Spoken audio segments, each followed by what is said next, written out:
Chapter 17. Life Goes On. Monday and Tuesday felt dull and ordinary to Ted. Up at 6:30, eat, get the papers, deliver the papers, ride to school, say the pledge, read, review the homework, listen to Mrs. Mitchell, begin the new schoolwork, eat, play outside, read, ride home, do chores, eat, do homework, read, sleep. The quiet little town of Plattsford, Nebraska was back to its same old self again, and for the first time in his life, the place seemed sort of slow and boring to him. Ted got a new mystery at the library on Monday afternoon, and it had a great title, The Blood Runs Cold. But the plot? Routine. Predictable. After the real-life events of the week before, the story seemed pale and thin.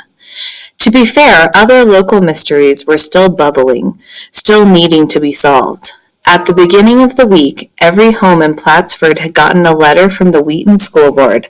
The superintendent explained that with so few students next year, it seemed likely that Red Prairie Learning Center would have to close. That letter caused a stir at Ted's dinner table on Tuesday. His dad said, "It's a bad sign. The school closing down. Market'll be next, and then we'll have to drive 30 miles just to get groceries."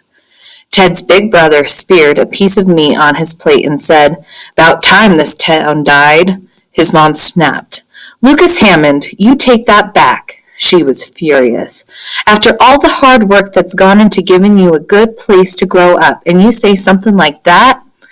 Lucas had one more year of high school, and everyone knew he wasn't going to stay on the family farm 1 minute longer than he had to. Lucas was going to the University of Nebraska, and after college, he'd made it clear that he was headed for some place that had wide sidewalks and tall buildings, restaurants, and taxicabs. And, over time, his dad had accepted that. You can't force someone to become a farmer.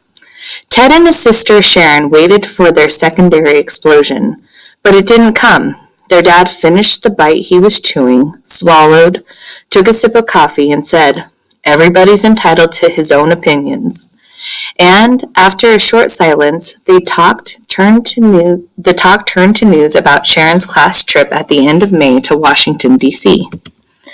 Sharon wasn't interested in farm life either, but Ted was going to stay. He knew it, and so did his dad. When Ted's 4-H advisor had come by one Saturday in April to give him some pointers about grooming his calf for the local 4-H competition, afterwards he had told Ted's dad, "Looks like you got yourself a cattleman there." And John Hammond had smiled and said, "1 kid out of 3 ain't bad. Ain't great, but it'll do." Still, it's hard to have a farm without a town nearby, and it's hard to have a town without a school.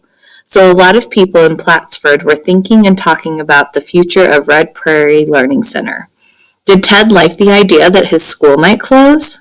No, but there was no point in worrying about it. Did Ted like the idea that he might have to sit on a school bus for 2 hours a day next year? No, but it wasn't his decision. And would the town survive if Room 1 suddenly went silent? As far as Ted could see, only time would solve that mystery. A couple of times on Sunday and once on Monday, Ted had almost told his mom how he'd discovered this homeless family and how he'd given them some food. He had to tell her because he had to pay for the things he'd borrowed. But it felt too soon. He still wanted to keep the story to himself.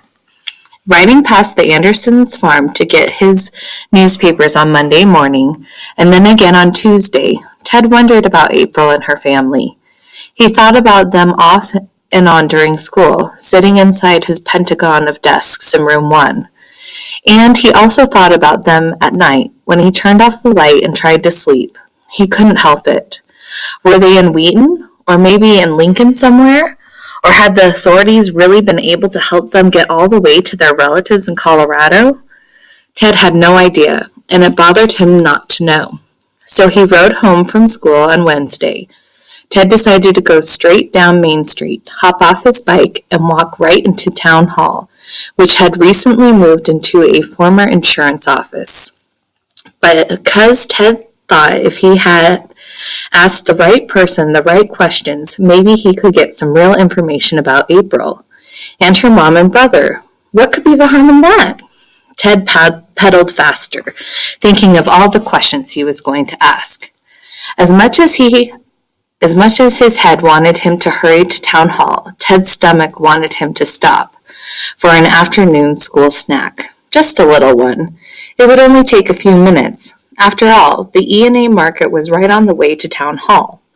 So Ted listened to his stomach, and he stopped. In books about how to solve mysteries, nowhere does it say that the detective ought to listen to their stomach.